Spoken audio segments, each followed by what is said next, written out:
चलो एक और गीत कर फरमाइश हम आप सोनी कुमारी एक और गाना आप शामिल करेंगे।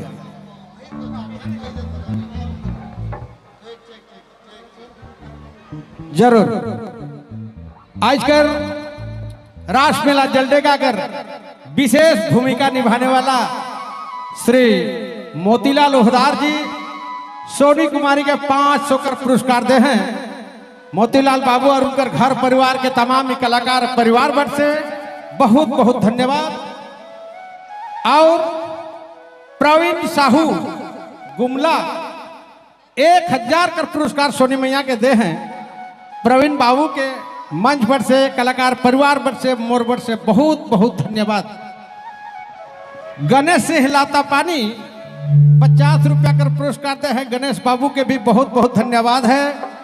और सोनी जी के पुनः यह लेखे रसकिर्रा ठेठ हमर मोतीलाल बाबू कर फरमाइश है और एक गाना कर लागिन हम उनकर फरमाइश के पूरा करे के लिए प्रयास करब।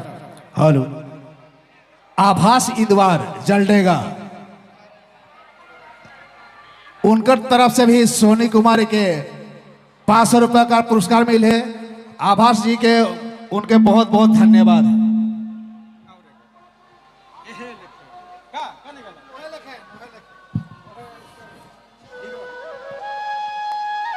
हेलो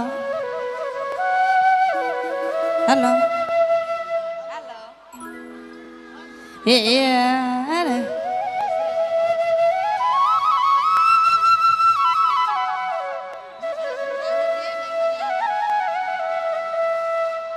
हेलो हेलो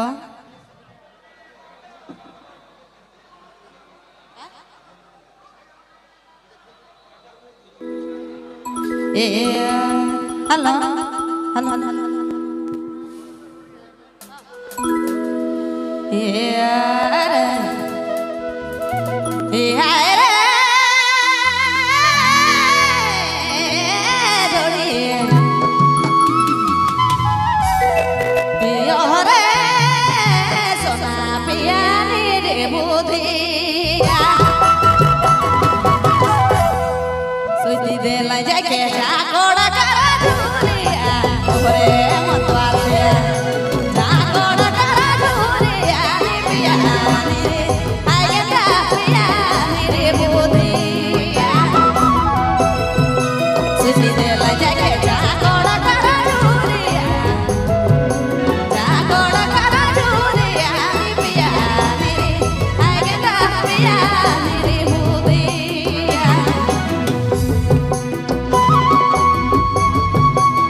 सीधे लगे के जा कोड़ा करा झूरिया जा कोड़ा करा झूरिया रे पिया मेरे आगे जा पिया मेरे हे वना पिया रे बुदिया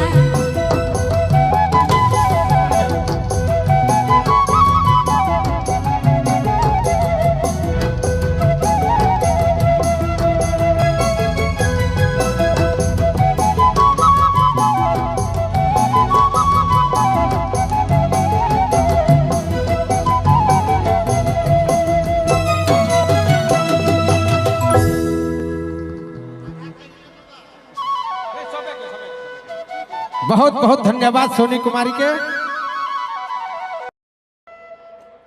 कार्तिक सिंह कोलबीरा 1000 कर पुरस्कार सोनी कुमारी के दे हैं। कार्तिक बाबू के मंच पर से बहुत बहुत धन्यवाद। आओ हमारे संधि भी कम रखें श्री महेश सिंह जी